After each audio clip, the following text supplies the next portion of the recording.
Mayor, so I asked for council to discuss the alternate site and the Warren settlement specifically as it relates to the Warren parameters, and then hear options from staff as it relates to location and composition of that particular site. So from my perspective, the site has experienced gun battles and other violent crime, which has significantly impacted neighbors, as we heard at the last council meeting, and the community at large.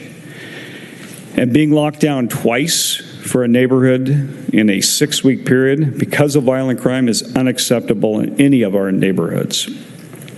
So I do want to say that staff has done a fantastic job of seeking solutions within their respective capacities. They have done their job. We need to do our job by pursuing policies and decisions that will assist them in mitigating these significant issues. So I believe this discussion is important for us to have as a council, but more important for us to hear from those who are impacted the most and then take action.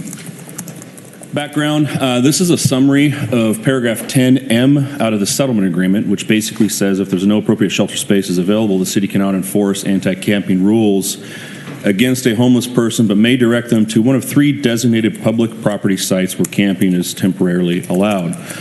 This was a surprise to staff. When the settlement agreement came out, there was no mention of an alternate site during those long negotiations that I was part of and many of us were part of. So this was between previous city attorney and legal services that was put into the settlement agreement when it came out. So it was a bit of a surprise, and of course we initiated some clarification immediately. Seems how it's in my district, and I've probably had to deal with this a little bit more than everybody. I will take my stab at a few comments. District 2 has endured enough.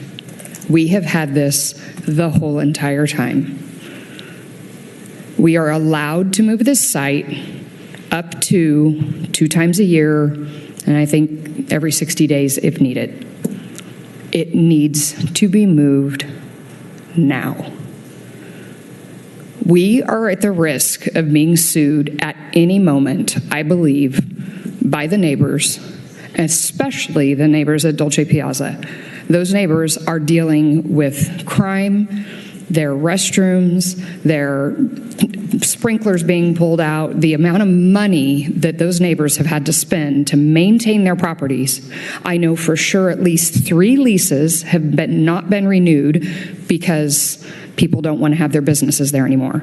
So if you don't want to have Burger Hut there, if you don't want to go get your facial there, let's see, I think Butte County Behavioral Health is moving out. I think the facial place is going to likely be moving out if something doesn't change.